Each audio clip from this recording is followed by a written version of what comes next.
Welcome back to another NXT review with me, Mr. Pike, and on behalf of the British Fist, if you have any comments on this show or NXT in general, please let me know down in the comment section below. Without further ado, let's get on to this review. So we open up this week's edition of NXT with the NXT Divas. Sasha Banks, who came out there with fellow BFF members Charlotte and Summer Rae, faced off with Alexa Bliss, who is a relatively new member of the NXT roster. But you may remember Alexa Bliss getting a win over Alicia Fox in the opening round of the NXT Women's Championship tournament, and then losing in the semi-finals to Charlotte, who was also part of the BFS, who then went on to win the NXT Women's Championship. You know, they didn't think about mentioning that here, which I thought may well have been worth doing, as she was facing a BFF member, although the BFF seems to be all over the show right now, so it's no surprise when we see an NXT Divas match, the BFFs are in there. As for the match itself, it was kind of so-so really. Alexa Bliss gets the roll-up, which was pretty botched to get the win after Sasha Banks got distracted by Summer Rae and Charlotte arguing on the outside. So I guess this whole segment really was there to get Alexa Bliss a win, she is a relatively new member of the roster, while also continuing the dissension between Charlotte and Summer Rae, which I thought had ended last week, and I thought they'd done an official split last week, but it seems like they're continuing this dissension slowly, which I guess is a lot better than just, teasing it 1 minute and then just doing it the next minute. At least they're doing this slowly, and hopefully this will have some kind of payoff down the line, whether it be Sasha Banks turning face or Summer Rae, which I think will happen, turning face, and then maybe going up against Charlotte at some point. I think that could be a good storyline for the NXT Divas division, down the line. I just wonder if anytime soon NXT are going to do anything meaningful with Mojo Rawley. I mean, it's very fine and good they're having him, win matches and beat jobbers, etc. But when are we going to see this guy do something meaningful, be put in some kind of meaningful feud, maybe overcome some kind of obstacle heel? This is one of the reasons why when I saw Mojo Rawley get beaten down by Rusev and get absolutely no offense in, it's one of the reasons why I wanted to see Mojo Rawley versus Rusev at a future show, whether it be a normal NXT show or some kind of big live show they're going to be doing on the WWE network. I just want something meaningful for Mojo Rawley to do. I mean, it's getting to the point now that if you're just going to have him beat jobbers, why not have him do some sort of undefeated streak? At least that would be something the commentators could talk about, and big up, etc. Because right now he's doing nothing else. He beat Garrett Dillon on this show. At least in this match, rather than other matches where the heel just dominates him from the get-go, at least this time, with his gimmick, it suited the gimmick in the sense that he started with a head of steam. He's all about getting hyped and staying hyped, and when he started the match, he was hyped and got hyped and actually did something with a head of steam at the beginning of the match, rather than getting beaten down. And, it's not kind of how the character really should work, in my opinion. He had a head of steam, then got beaten down by the heel, then did the comeback in a very quick win. But please, at some point down the line, NXT, can we do something with Mojo Rawley? Put him in a feud, just something. I think the highlight of the week for me this week definitely had to be the debut of the Vaudevillians with Aiden English and Simon Gotchby in the team. And I must admit as well, I really love the vignettes they did and the way they do their entrance. It's all black and white. It skips a little bit on the video. It just seems like something that came out of a Charlie Chaplin movie in the 1920s or the 1930s or something like that.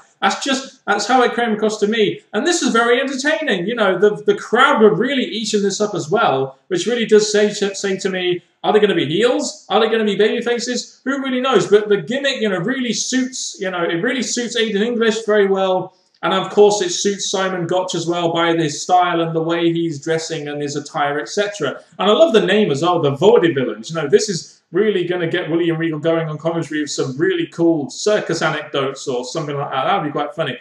But it's like I said, I like the whole old school Charlie Chaplin movie team kind of thing. I'm not really sure the best way to put it, but it was really entertaining. And a new tag team on the scene, thank God. And a tag team which actually makes some kind of sense. Am I the only one that wishes the whole match would have been in black and white and little skip bits, etc., with old school film with skips and stuff? And who else also thinks they should come out to the ring on those penny farthing bicycles and stuff as well? Man, that would be hilarious. There is so much they can do creatively with this tag teams, but they definitely did a good job of, really establishing and really showcasing this team to the NXT universe. I've got to feel a bit sorry for Angelo Dawkins, though, doing another job on NXT when I feel this character should be getting pushed, but that's just me.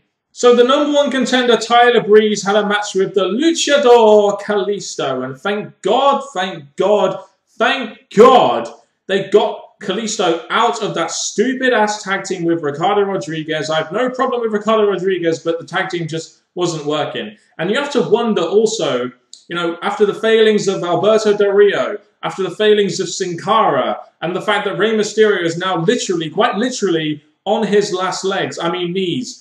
You know, you have to wonder whether or not the WWE maybe are thinking of grooming Kalisto for that Lucha Libre Latino role that they always seem to have in the WWE. I mean, he's got that unique style, he's got that unique look that you expect from a Lucha guy, so maybe WWE down the line will eventually groom this guy, and rather than just debuting on WWE TV and having him botch all over the place, he's going to go through developmental first to learn the damn style, which is a mistake they made with Sin Cara, I feel. You know, but the thing is with Kalisto here, I don't understand why they didn't just have him beat a jobber where he could properly showcase himself, showcase his finisher, really show what he could do to the NXT universe and the people watching at home. You know, rather than lose this first proper singles match against the #1 contender who is also trying to get over in the same way. But I guess you look at it this way, Kalisto, a new guy, had a very competitive match against the #1 contender, Tyler Breeze, you know, which I guess in the grand scheme of things is hardly a bad thing. So I heard apparently that Rob Van Dam challenged Adrian Neville on this week's edition of NXT because he wanted to see what NXT was all about.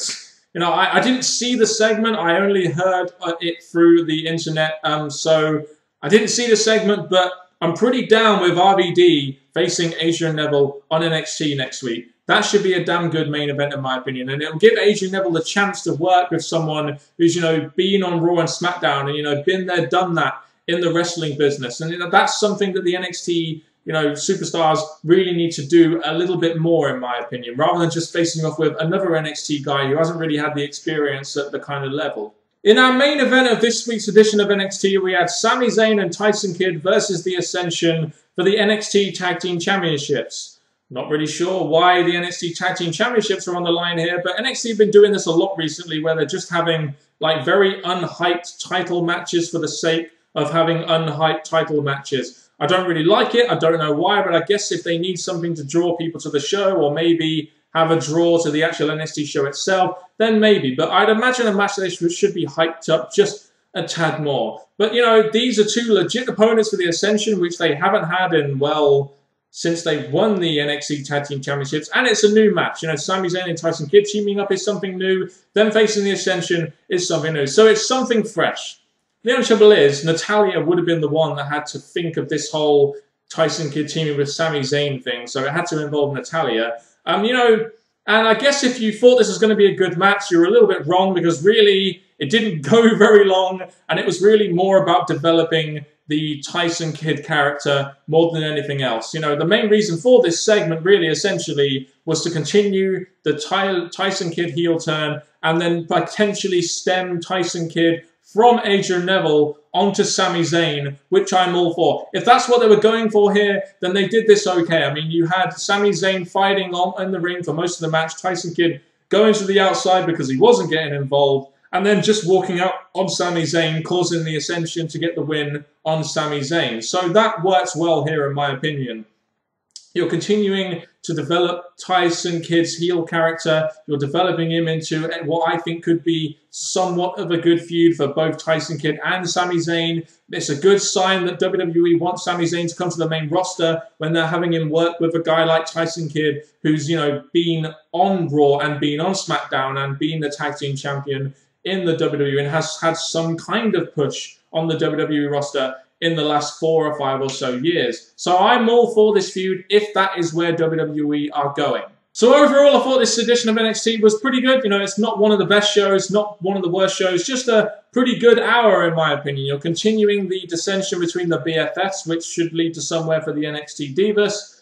Even though Mojo Rawley isn't going anywhere, I still have thin hopes that he will face Rusev at some point down the line. The debut of the Vaudevillians, in my opinion, was brilliant, and I love that tag team, so entertaining. Kalisto and Tyler Breeze was a decent match, and the main, and also Rob Van Dam challenging Adrian Neville is setting up a nice little main event for next week, which I'm looking forward to. And they're developing Tyson Kidd's character, maybe stemming Tyson Kidd into a feud with Sami Zayn. So I felt this edition of NXT, while there were some segments on there I was a bit about, I thought overall it was a pretty solid show. If you have any thoughts on this show, please let me know down in the comment section below. But until next week, it's been me, Mr. Parkin. Thank you very much for watching this review if you have, and goodbye.